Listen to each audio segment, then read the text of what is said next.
राजकीय, सामाजिक, आध्यात्मिक, शैक्षणिक, शेतीविषयक बातम्यांसाठी आदर्श भारत माझा सदैव न्याय हक्कासाठी आपल्यासोबत। आपने देखा कि बच्चों में भी कैंसर होता है। मेनी ऑफ द टाइम्स हमें लगता है कि बच्चों में कैंसर नहीं होता होगा या बच्चों को क्यों होता है। तो बच्चों में भी कैंसर पाया जाता है, उसका कोई खास कारण नहीं है कि ये क्यों कैंसर होता है। प्लस कुछ जेनेटिक फैक्टर्स भी इसमें प्ले करते हैं, उसके कारण ये कैंसर हो सकता है। बट अर्ली डिटेक्शन और प्रॉपर ट्रीटमेंट के कारण ये लॉन्ग टर्म उनका सर्वाइवल अच्छा रहता है। बच्चों के जो कैंसर्स रहते हैं जनरली वो क्यूरेबल कैंसर्स रहते हैं, बट उनको प्रॉपर तरीके से ट्रीटमेंट मिलना चाहिए तभी क्योर हो सकते हैं। मैडम एक सवाल है, अभी बच्चे काफ़ी कमज़ोर ऐसा दिख रहे थे, तो कैसे वो रिकवर करेंगे? बच्चे दिखने में ज़रूर कमज़ोर दिखते होंगे, बट बच्चों का जो हीलिंग पावर होता है वो एक अडल्ट से बहुत ज़्यादा होता है। तो जब भी हम कीमोथेरेपी या रेडिएशन देते हैं बच्चे का टॉलरेंस भी अच्छा रहता है। प्लस जब हम एडवांस टेक्निक्स यूज़ करते हैं सो दैट कि बाकी जगह साइड इफ़ेक्ट्स ना हो, जैसे कि बच्चों के केसेस में कुछ रेडिएशन जब देते हैं कुछ तरीके अलग हमें अपनाने पड़ते हैं, कुछ टेक्निक्स अलग अपनानी पड़ती है सो दैट उसके लॉन्ग टर्म जो साइड इफ़ेक्ट्स हैं वो कम से कम है। तो ये जो बच्चों में हीलिंग पावर के कारण ये टॉलरेट भी करते हैं, उससे और वो बच्चा कमज़ोर नहीं है। एक्चुअली हमारे बच्चे कैसे होंगे, कैसा वजन होगा, कैसा लंबाई होगा, मम्मी पापा कैसे होते हैं, उसके अकॉर्डिंगली डिसाइडेड होता है। तो वो बच्चा शुरुआत से ऐसा था। एक पेशेंट के बीच में बोल रहे थे कि एक टीबी का उसमें लक्षण दिखाई दिया, तो किस तरह से आप उसकी जो टीबी कैंसर का जो पुरानी सबसे बीमारी क्या होता है कि बच्चों में कैंसर मतलब इतना कॉमन डायग्नोसिस नहीं होता है ना। सबसे पहले अगर हम देखेंगे तो हमारे इंडिया में सबसे कॉमन जो प्रॉब्लम्स होती है इन्फेक्शंस होती है। तो कोई भी जैसे गांठ है कहीं पे भी है ना, स्वेलिंग है, तो उसमें सबसे पहले हम बहुत सारे कारण ढूंढते हैं और सबसे कॉमनेस्ट रीज़न ढूंढते हैं सबसे पहले। तो ट्यूबरकुलोसिस या कोई इन्फेक्शन सबसे पहला आता है डायग्नोसिस में। यदि वो नहीं दिखता और या बच्चा दवाइयों से रिस्पॉन्स नहीं करता, इन्फेक्शन की दवाइयों से रिस्पॉन्स नहीं करता, तब उसका बायोप्सी करते हैं और फर्दर इन्वेस्टिगेशन से फिर पता चलता है कि कैंसर है। Cancer is not like even in children, it is not a common diagnosis. अगर हम बात करें तो जो इंसिडेंस होगी बच्चों में कैंसर की केवल पूरे कैंसर में 4 to 5% होता है। 100 कैंसर में केवल 4 या 5 बच्चों में कैंसर होगा।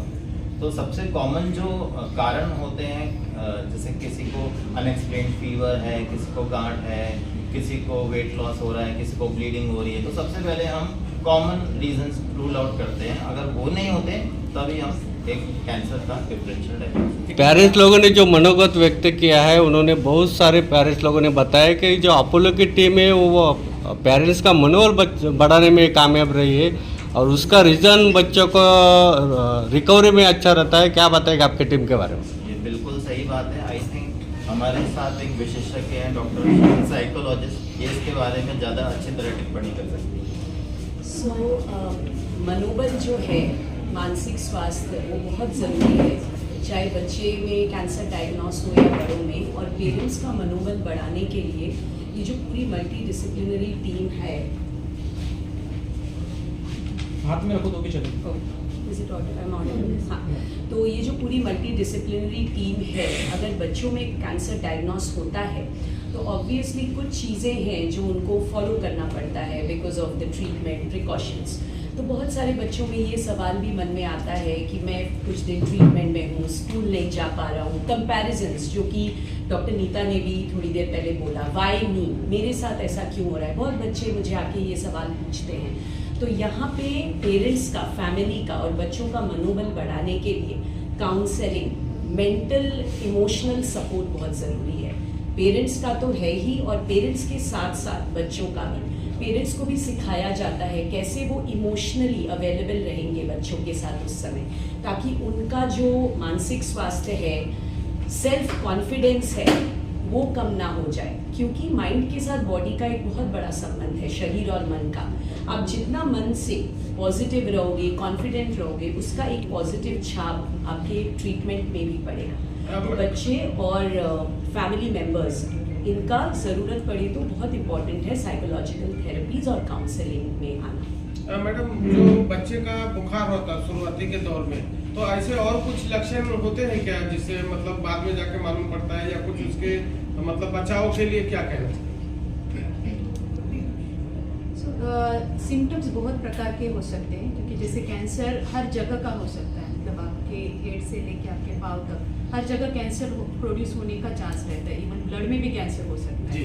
तो हर कैंसर का एक अलग अलग सिम्टम रहते हैं। जैसे कि अभी जो बच्चे का आपने सुना कि विल्म्स ट्यूमर था, किडनी वाला कैंसर था, उसमें जनरली एब्डोमिनल डिस्टेंशन, पेट फूलना या फीवर होना या बहुत ज़्यादा ब्लड जाना किसी यूरिन के थ्रू, या फिर अन्य जो स्टूल है, या फिर वोमिटिंग होना, ये चीज़ें उसमें पाई जाती हैं। कुछ पेशेंट में ये होता है कि वेट लॉस बहुत ज़्यादा होने लगता है। कुछ पेशेंट में बच्चों में कमजोरी आ जाती है, जैसे कि खेलते हैं और खेलते खेलते गिर रहे हैं, या ऐसे ही फीवर आ रहा है विदाउट एनी इन्फेक्शन, फीवर आ रहा है कि पेशियाँ कम हो रही है। तो ये हर कैंसर के अलग अलग प्रकार के लक्षण होते हैं। सावधानियां क्या बरतनी चाहिए ऐसे बच्चों को अगर होता है तो क्या बताएं?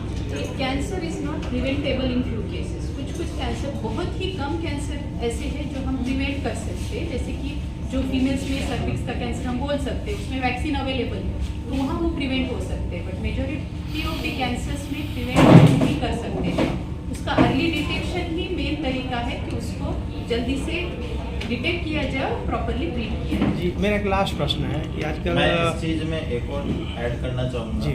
जैसे कि बड़ों में कैंसर होते हैं, है ना, कि कोई तंबाकू खाता है, सिगरेट पीता है, जी। ठीक है, अल्कोहल पी रहा है ना, तो ऐसे कोई रिस्क फैक्टर बच्चों में होते नहीं है।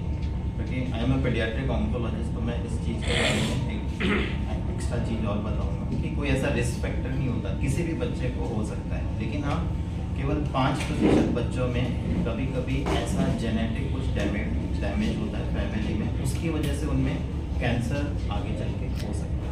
लेकिन मैक्सिमम में क्यों होता है अभी तक किसी को भी कोई कारण नहीं। एक लास्ट माता प्रश्न पिता को है। कुछ सावधानी बरतनी चाहिए। माता पिता को सावधानी मतलब कि ऐसा कुछ होता नहीं है कि एक्स्ट्रा हम आपको बताएंगे, लेकिन हाँ 2-3 चीज़ों का बच्चों के लिए ध्यान रखना है कि कभी भी, जैसे कि डॉक्टर साहब ने बताया ना, कि अनएक्सप्लेन कुछ भी चीज़ हो रहा है, फौरन प्राइमरी अपने डॉक्टर के पास जाओ, और अगर उन डॉक्टर को लगेगा तो वो स्पेशलिस्ट के पास भेजेंगे। प्लस किसी कैंसर वाले बच्चे में माता पिता को क्या सावधानियां बरतनी है, उनको खाना पीना बिल्कुल साफ सुथरा खिलाना होता है। जो जैसे मैं सबको यही बोलता हूँ कि जो हमने कोविड में फॉलो नहीं करा कि भाई खांसी जुकाम है वो से दूर रहे, भीड़ भाड़ वाली जगह में नहीं जाना, खाना पीना सब कुछ है, मतलब जो भी पका के दे सकते हो इस दुनिया में वो उसको खिला सकते हो। सर, ऐसे कोई रेस्ट्रिक्शन नहीं रखनी है जी, बच्चे को। एक लास्ट प्रश्न है कि आजकल अमूमन जो है शरीर के अंदर गांठें उगने लगी हैं, तिल का रूप धारण होती, लोग डर जाते हैं कि कैंसर हो जाता, लोगों में घबराहट, इसके ऊपर कुछ कहेंगे? अधिकतर लोगों में जो गांठ शरीर के अंदर जो है ना, गांठें निकल जाती, उसको लोग घबरा कर बोलते रहे कैंसर का रूप है, क्या कहना चाहेंगे उसके बारे में? शरीर में गांठ होना एक कैंसर का लक्षण है, बट वही कैंसर का ही लक्षण है ऐसा नहीं है। तो there are like multiple reasons और मल्टीपल सिम्टम्स, जैसे कि गांठ अन्य प्रकार की भी हो सकती है। तो एखादे बॉडी में 50 प्रकार की गांठें हो सकती है, तो गांठ की सही जांच होना वो ज़्यादा इम्पोर्टेंट है। गांठें चर्बी की भी हो सकती है, या जो स्वेटिंग होता है उसकी भी ग्लैंड्स पे गांठें हो सकती है, या जो बिनाइन हम बोलते हैं कि जो कैंसर नहीं होता है वैसी भी गांठें हो सकती है। तो वो गांठ किस प्रकार की है, किस लोकेशन पे है, उसके तरीके से उसका इलाज है।